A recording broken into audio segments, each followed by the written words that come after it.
Jabalpur high court ने बिना वैध वीजा भोपाल में रह रहे अफगानिस्तान के युवक सैयद राशिद को राहत देने से इनकार कर दिया है। कोर्ट ने भोपाल प्रशासन की ओर से जारी किए गए लीव इंडिया नोटिस और दर्ज एफआईआर को वैध ठहराया। सैयद राशिद दिसंबर 2019 में स्टूडेंट वीजा पर भारत आया था और भोपाल में एमए जर्नलिज्म की पढ़ाई की। कोरोना के कारण उसका वीजा 2024 तक बढ़ाया गया, लेकिन अवधि समाप्त होने के बाद भी वो एक निजी विश्वविद्यालय में नौकरी करने लगा। हाईकोर्ट ने इसे विदेशी अधिनियम 1946 का उल्लंघन मानते हुए भारत छोड़ने के आदेश को सही ठहराया। ये राशिद करके अफगानिस्तान का नागरिक था जो कि दिसंबर 2019 में भारत आया था स्टूडेंट वीज़ा पे।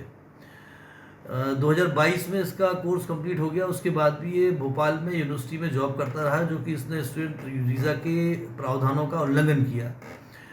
कोविड के कारण 2024 तक भारत सरकार ने मानवता के नाते इसका वीज़ा एक्सटेंशन भी किया, परंतु 2024 के बाद भी ये यूनिवर्सिटी में स्टूडेंट वीज़ा पर ही काम करता रहा और ये भारत देश में अवैध रूप से निवास कर रहा था, जिसकी जानकारी भोपाल एडमिनिस्ट्रेटर को मिलने पर डिप्टी कलेक्टर भोपाल ने इसको एक लीव इंडिया नोटिस दिया, जिसमें 8/1/2025 को इसको भारत देश छोड़ने का आदेश दिया गया था, जिसको इसने माननीय उच्च न्यायालय में चैलेंज किया था, जो कि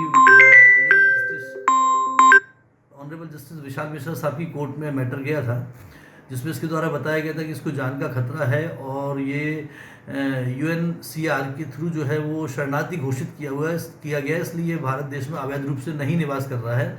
इसका स्टेटस जो है वो शरणार्थी का है, जिस पर मेरे द्वारा मध्य प्रदेश सरकार का पक्ष रखते हुए बताया गया कि चूँकि ये स्टूडेंट वीज़ा पर भारत आया था और 2022 में ही इसका स्टूडेंट वीज़ा जो है वो एक्सपायर हो गया था और 2022 से लगातार ये अवैध रूप से यहाँ निवास कर रहा था और रोज़गार वीज़ा नहीं होने के बावजूद भी ये यूनिवर्सिटी में जॉब कर रहा था।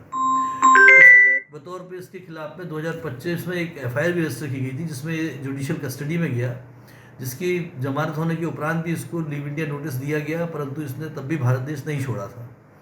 तो कोर्ट ने मानते हुए कि ये भारत देश में अवैध तरीके से निवास कर रहा है और इसके पास में स्टूडेंट वीज़ा है, जिसके प्रावधानों का इसने उल्लंघन किया है और यूएनएचसीआर के द्वारा इसको शरणार्थी घोषित किए जाने के बाद भी यदि इसके पास वैलिड वीज़ा नहीं है तो ये भारत देश में अवैध रूप से निवास कर रहा है।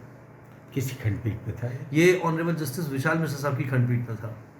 क्या इसमें नोटिस दिया जी? क्या बोले? नहीं, नोटिस तो कोर्ट ने इनिशियली शुरू में दिया था जब पिटीशन इसकी एडमिट हुई थी। ये तो फाइनल वर्डिक्ट कोर्ट दे चुका है कि लीव इंडिया नोटिस जो है वो वैधानिक है और ये इंडिया में अवैध रूप से निवासरत था।